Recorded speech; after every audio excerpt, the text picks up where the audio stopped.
ನಾನೀಗ ನಿಮಗೆ ಒಂದು ಪ್ರಶ್ನೆ ಕೇಳ್ತೀನಿ ಸ್ನೇಹಿತರೆ. ನಿಮ್ಮ ಜೀವನದಲ್ಲಿರೋ ಒಬ್ಬ ವ್ಯಕ್ತಿನ ನೀವು ನೆನಪಿಸ್ಕೊಳ್ಳಿ. ಅವರು ನಿಮ್ಮನ್ನು ನಿಜವಾಗ್ಲೂ ಪ್ರೀತಿಸ್ತಾ ಇದ್ದಾರಾ, ಅಥವಾ ನಿಮ್ಮ ಭಾವನೆಗಳನ್ನು ಯೂಸ್ ಮಾಡಿಕೊಂಡು ನಿಮ್ಮನ್ನು ತುಂಬ ಕಂಟ್ರೋಲ್ ಮಾಡ್ತಾ ಇದ್ದಾರಾ ಅಂತ. ಅದು ನಿಮಗೆ ಖಚಿತವಾಗಿ ಗೊತ್ತಿದೆಯಾ? ಯಾಕೆಂದರೆ ಮ್ಯಾನಿಪುಲೇಷನ್ ಯಾವಾಗಲೂ ಕೋಪದಿಂದ ಶುರುವಾಗಲ್ಲ. ತುಂಬ ಸಲ ಅದು ಪ್ರೀತಿ ಹೆಸರಿನಲ್ಲೇ ಶುರುವಾಗುತ್ತೆ. ಹೇಗೆ ಗೊತ್ತಾ? ನಾನು ನಿನ್ನ ಒಳ್ಳೆಯದಕ್ಕೆ ಹೇಳ್ತಾ ಇದ್ದೀನಿ, ನೀನು ನನ್ನ ಮಾತು ಕೇಳಿದ್ರೆ ಸಾಕು, ನಿನಗಾಗಿ ನಾನು ಇಷ್ಟೆಲ್ಲ ಮಾಡಿದ್ದೀನಿ, ಈ ಥರ ಮಾತುಗಳನ್ನು ನೀವು ಎಷ್ಟು ಸಲ ಕೇಳಿಸ್ಕೊಂಡಿದ್ದೀರಾ? ಇವತ್ತು ನಾನು ಹೇಳೋ 7 ಲಕ್ಷಣಗಳಲ್ಲಿ 3 ಲಕ್ಷಣಗಳಾದರೂ ನಿಮ್ಮ ಜೀವನದಲ್ಲಿದ್ದರೆ ನೀವು ತುಂಬ ಹುಷಾರಾಗಿರಬೇಕು. ಯಾಕೆಂದರೆ ಪ್ರೀತಿ ನಿಮ್ಮನ್ನು ಸ್ವತಂತ್ರವಾಗಿರಿಸುತ್ತೆ, ಆದರೆ ಮ್ಯಾನಿಪುಲೇಷನ್ ನಿಮ್ಮನ್ನು ಕಂಟ್ರೋಲ್ ಮಾಡಿಸುತ್ತೆ, ಬೇರೆಯವರ ಕಂಟ್ರೋಲಲ್ಲಿ ಇಡೋ ಹಾಗೆ ಮಾಡುತ್ತೆ. ಅದರಲ್ಲಿ ಕೊನೆ ಲಕ್ಷಣ 7ನೇ ಲಕ್ಷಣವನ್ನು ಅಂತೂ ಮಿಸ್ ಮಾಡಿಕೊಳ್ಳೇಬೇಡಿ. ಯಾಕೆಂದರೆ ಅದು ತುಂಬ ಜನರು ಪ್ರೀತಿ ಅಂತ ತಪ್ಪಾಗಿ ಅರ್ಥ ಮಾಡ್ಕೊಳ್ತಾ ಇರ್ತಾರೆ. ನಮಸ್ಕಾರ ಸ್ನೇಹಿತರೆ, ನಾನು ತ್ರಿವೇಣಿ. Welcome to Sthairya Kannada. ಹಿಂದಿನ ವಿಡಿಯೋದಲ್ಲಿ ನಾನು ಹೆಲ್ದಿ ಬೌಂಡ್ರೀಸ್ ಬಗ್ಗೆ ಮಾತಾಡಿದ್ದೆ ಅಲ್ವಾ? ಅದನ್ನು ಕೇಳಿಸ್ಕೊಂಡ್ಮೇಲೆ ತುಂಬ ಜನರು ನನ್ನ ಹತ್ರ ಒಂದು ಪ್ರಶ್ನೆ ಕೇಳಿದ್ರು. ಮೇಡಮ್, ಆಪೋಸಿಟ್ ವ್ಯಕ್ತಿ ನನ್ನನ್ನು ನಿಜವಾಗ್ಲೂ ಪ್ರೀತಿಸ್ತಾ ಇದ್ದಾರಾ ಅಥವಾ ಮ್ಯಾನಿಪುಲೇಟ್ ಮಾಡ್ತಾ ಇದ್ದಾರಾ ಅನ್ನೋದನ್ನು ಹೇಗೆ ಗುರುತಿಸೋದು ಅಂತ. ಇದು ತುಂಬ ಮುಖ್ಯವಾದ ಪ್ರಶ್ನೆ. ಯಾಕೆ ಗೊತ್ತಾ? ತುಂಬ ಜನರು ಮ್ಯಾನಿಪುಲೇಷನನ್ನು ಪ್ರೀತಿ ಅಂತ ತಪ್ಪಾಗಿ ಅರ್ಥ ಮಾಡ್ಕೊಳ್ತಾರೆ, ಮತ್ತು ನಿಜವಾದ ಪ್ರೀತಿನ ಕಂಟ್ರೋಲ್ ಅಂತ ತಪ್ಪಾಗಿ ಅರ್ಥ ಮಾಡ್ಕೊಳ್ತಾ ಇದ್ದಾರೆ. ಸೊ ಇವತ್ತು ಈ ಕನ್ಫ್ಯೂಷನ್ನ ನಾನು ಸಂಪೂರ್ಣವಾಗಿ ನಿಮಗೆ ಕ್ಲಿಯರ್ ಮಾಡ್ತೀನಿ. ಓಕೆ? ಸೊ ಮೊದಲನೇದು, ಗಿಲ್ಟ್ ಮೂಲಕ ಯಾರಾದರೂ ನಿಮ್ಮನ್ನು ತುಂಬ ಕಂಟ್ರೋಲ್ ಮಾಡ್ತಾ ಇದ್ದಾರಾ? ಹೇಗೆ ಗೊತ್ತಾ? ಒಬ್ಬ ವ್ಯಕ್ತಿ ನಿಮಗೆ ಯಾವಾಗಲೂ ಗಿಲ್ಟ್ ಫೀಲ್ ಮಾಡಿಸ್ತಾ ಇದ್ದರೆ ಸ್ವಲ್ಪ ಯೋಚನೆ ಮಾಡಿ. ಅವರು ಹೇಗೆಲ್ಲ ಮಾತಾಡ್ತಾರೆ ಗೊತ್ತಾ ನಿಮ್ಮ ಹತ್ರ? ನಾನು ನಿನಗೋಸ್ಕರ ಇಷ್ಟೆಲ್ಲ ಮಾಡಿದ್ದೀನಿ, ನೀನು ನನಗೋಸ್ಕರ ಏನು ಮಾಡಿದ್ಯಾ? ನೀನು ತುಂಬ ಬದಲಾಗ್ಬಿಟ್ಟಿದ್ಯಾ, ನಿನಗೆ ನಾನೀಗ ಮುಖ್ಯನೇ ಅಲ್ಲ. ಈ ಥರ ಮಾತುಗಳು ಅದು ಪ್ರೀತಿ ಭಾಷೆನ ಅಲ್ಲ ಅಲ್ವಾ? ಇದು ಗಿಲ್ಟ್ ಮೂಲಕ ಇನ್ನೊಬ್ಬರನ್ನು ಕಂಟ್ರೋಲ್ ಮಾಡೋ ವಿಧಾನ. ನಿಜವಾಗ್ಲೂ ಪ್ರೀತಿಸೋ ಅಂಥ ವ್ಯಕ್ತಿ ನಿಮ್ಮ ನಿರ್ಧಾರನ ಅರ್ಥ ಮಾಡ್ಕೊಳ್ಳೋದಕ್ಕೆ ಪ್ರಯತ್ನ ಮಾಡ್ತಾರೆ ಅಲ್ವಾ? 2ನೇ ಲಕ್ಷಣ, ನಿಮ್ಮ ಸ್ವಾತಂತ್ರ್ಯವನ್ನು ಕಡಿಮೆ ಮಾಡೋದು. ಅಂದರೆ ನೀವು ಯಾರ ಜೊತೆ ಮಾತಾಡಬೇಕು, ಯಾರ ಜೊತೆ ಮಾತಾಡಬಾರ್ದು, ಎಲ್ಲಿಗೆ ಹೋಗಬೇಕು, ಏನು ಮಾಡಬೇಕು ಎಲ್ಲ ಅವರೇ ಡಿಸೈಡ್ ಮಾಡ್ತಾರೆ. ಈ ಥರದ್ದು ಯಾರಾದರೂ ಇದ್ದಾರಾ ನಿಮ್ಮ ಲೈಫಲ್ಲಿ?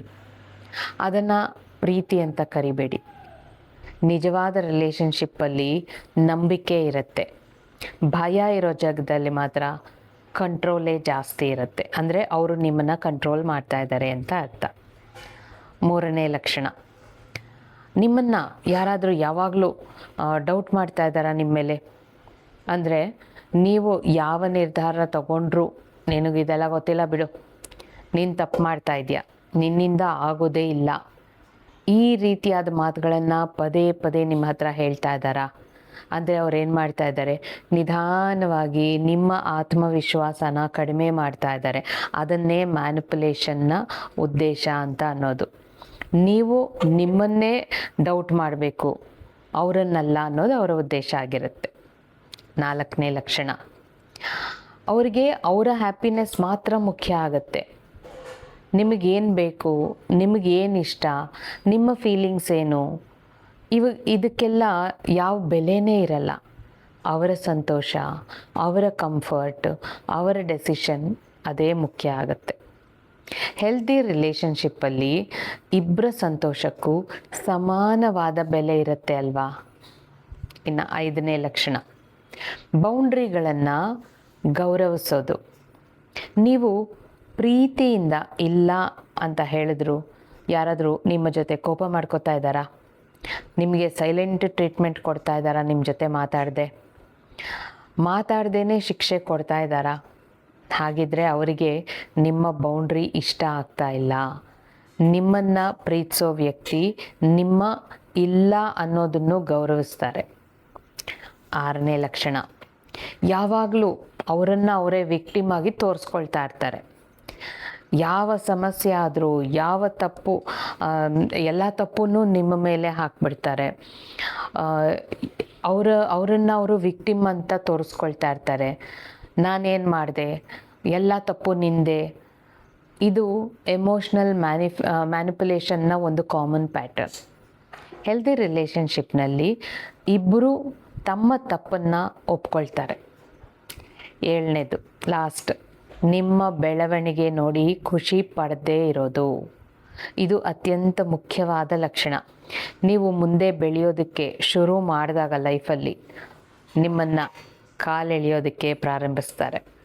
ನಿಮ್ಮ ಕಾನ್ಫಿಡೆನ್ಸ್ ಜಾಸ್ತಿ ಆದಾಗ ಅವರಿಗೆ ಖುಷಿ ಆಗುತ್ತಾ, ಅಥವಾ ನಿಮ್ಮನ್ನು ಕೆಳಕ್ಕೆ ಎಳೆಯೋದಕ್ಕೆ ಪ್ರಯತ್ನ ಮಾಡ್ತಾರಾ? ನಿಜವಾದ ಪ್ರೀತಿ ಅಂದರೆ ನಿಮ್ಮ ಬೆಳವಣಿಗೆನ ಸಂಭ್ರಮಿಸ್ತಾರೆ ಅವರು ಕೂಡ. ಮ್ಯಾನಿಪುಲೇಷನ್ ಅಂದರೆ ನಿಮ್ಮ ಬೆಳವಣಿಗೆಗೆ ಅವರು ಭಯ ಪಡ್ತಿರ್ತಾರೆ ಅಥವಾ ಅಸೂಯೆ ಪಡ್ತಿರ್ತಾರೆ. ಸೊ ಇದು 7 ಲಕ್ಷಣಗಳು. ಸ್ನೇಹಿತರೆ, ಇಲ್ಲಿ ಒಂದು ಪ್ರಶ್ನೆ ಬರುತ್ತೆ, ಮೇಡಮ್ ಇಷ್ಟೆಲ್ಲ ರೆಡ್ ಫ್ಲ್ಯಾಗ್ಸ್ ಇದ್ದರೂ ಜನ ಯಾಕೆ ರಿಲೇಷನ್ಶಿಪ್ನಿಂದ ಹೊರಗೆ ಬರಲ್ಲ ಅಂತ. ಯಾಕೆಂದರೆ ಅವ್ರಿಗೆ ಪ್ರೀತಿ ಬೇಕಾಗಿಲ್ಲ, ಬರೀ ಅಕ್ಸೆಪ್ಟೆನ್ಸ್ ಬೇಕು. ಅವರಲ್ಲಿ ಫಿಯರ್ ಆಫ್ ರಿಜೆಕ್ಷನ್ ಇರುತ್ತೆ, ಎಲ್ಲಿ ನನ್ನ ರಿಜೆಕ್ಟ್ ಮಾಡಿಬಿಡ್ತಾರೋ ಅಂತ. ಫಿಯರ್ ಆಫ್ ಲೋನ್ಲಿನೆಸ್ ಇರುತ್ತೆ, ಅವರಲ್ಲಿ ಚೈಲ್ಡ್ಹುಡ್ ವೂಂಡ್ಸ್ ಇರುತ್ತೆ, ಅವರು ಪೀಪಲ್ ಪ್ಲೀಸಿಂಗ್ ಆಗಿರ್ತಾರೆ. ಇದೆಲ್ಲ ಕೂಡ ಸೇರಿ ಅವರನ್ನು ಅದೇ ರಿಲೇಷನ್ಶಿಪ್ನಲ್ಲಿ ಹಿಡಿದಿಟ್ಕೊಂಡಿರೋ ಹಾಗೆ ಮಾಡುತ್ತೆ. ಅದಕ್ಕೆ ನಾನು ಯಾವಾಗಲೂ ಹೀಲಿಂಗ್ ಬಗ್ಗೆನೇ ಮಾತಾಡ್ತಾ ಇರ್ತೀನಿ. ಹೀಲಿಂಗ್ ಆದಾಗ ನಿಮಗೆ ಆಪೋಸಿಟ್ ವ್ಯಕ್ತಿ ಬದಲಾಗಿದ್ದಾರಾ ಇಲ್ವಾ ಅನ್ನೋದಕ್ಕಿಂತ ನೀವು ಯಾವ ರಿಲೇಷನ್ಶಿಪ್ಗೆ ಅರ್ಹರು ಅನ್ನೋದು ಸ್ಪಷ್ಟ ಆಗುತ್ತೆ ನಿಮಗೆ. ಸೊ ನಾನು ಇಲ್ಲಿವರೆಗೂ ಸಾವಿರಾರು ಜನರ ಜೊತೆ ಕೆಲಸ ಮಾಡಿದ್ದೀನಿ. ನಾನು ಒಂದು ವಿಷಯನ ಕಾಮನ್ ಆಗಿ ನೋಡಿದ್ದೀನಿ. ರಿಲೇಷನ್ಶಿಪ್ ಸಮಸ್ಯೆ ಹೊರಗಿಂದ ಶುರುವಾಗೋದಲ್ಲ, ಒಳಗಿಂದ ಶುರುವಾಗುತ್ತೆ. Self worth, emotional stability, inner healing ಇದೆಲ್ಲ ಸ್ಟ್ರಾಂಗ್ ಆದಾಗ ನೀವು ಸರಿಯಾದ ಜನರನ್ನು ಆಯ್ಕೆ ಮಾಡ್ಕೊಳ್ತೀರ. ಅದಕ್ಕೆ ನಾನು ಈ ಥರದ ವಿಷಯಗಳನ್ನು ಸ್ಟೆಪ್ ಬೈ ಸ್ಟೆಪ್ ಪ್ರಾಕ್ಟಿಕಲ್ ಆಗಿ ಕಲಿಸ್ತಾ ಇರ್ತೀನಿ. ಎಲ್ಲಿ? ನಮ್ಮ ಹೀಲಿಂಗ್ಸ್ ಸೆಷನ್ಸಲ್ಲಿ ಮತ್ತು ರಿಲೇಷನ್ಶಿಪ್ ಕೋರ್ಸಲ್ಲಿ.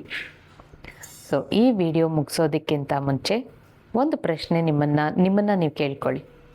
ಈ ರಿಲೇಷನ್ಶಿಪ್ನಲ್ಲಿ ನಾನು ನನ್ನ ಹಾಗೆ ಇರಬಹುದಾ, ಅಥವಾ ನಾನು ಯಾವಾಗಲೂ ಭಯದಲ್ಲೇ ಬದುಕ್ತಾ ಇದ್ದೀನಾ ಅಂತ. ನೆನ್ಪಿಟ್ಕೊಳ್ಳಿ ಸ್ನೇಹಿತರೆ, ಪ್ರೀತಿ ನಿಮಗೆ ಶಾಂತಿ ಕೊಡುತ್ತೆ, ಮ್ಯಾನಿಪುಲೇಷನ್ ಅನ್ನೋದು ನಿಮಗೆ ಭಯ ಕೊಡುತ್ತೆ. ಪ್ರೀತಿ ನಿಮ್ಮನ್ನು ಬೆಳೆಸುತ್ತೆ, ಮ್ಯಾನಿಪುಲೇಷನ್ ನಿಮ್ಮನ್ನು ಚಿಕ್ಕವರನ್ನಾಗಿ ಮಾಡುತ್ತೆ. ಹಾಗಾಗಿ ನಿಮ್ಮ ಹೃದಯವನ್ನು ಮಾತ್ರ ಕೇಳಬೇಡಿ, ನಿಮ್ಮ ಆತ್ಮಗೌರವವನ್ನು ಕೂಡ ಕೇಳಿ. ಈ ವಿಡಿಯೋ ನಿಮಗೆ ಇಷ್ಟ ಆಯಿತು ಅಂದರೆ as a token of gratitude like ಮಾಡಿ. ಇದನ್ನು ಯಾರಿಗೆ ಉಪಯುಕ್ತ ಅನಿಸಿದ್ರೆ ಅವ್ರಿಗೆ ಶೇರ್ ಮಾಡಿ. ಮತ್ತು ಇನ್ನೂ ನನ್ನ ಚಾನಲ್ ಸಬ್ಸ್ಕ್ರೈಬ್ ಮಾಡಲಿಲ್ಲ ಅಂದರೆ ಈಗಲೇ ಸಬ್ಸ್ಕ್ರೈಬ್ ಮಾಡಿ.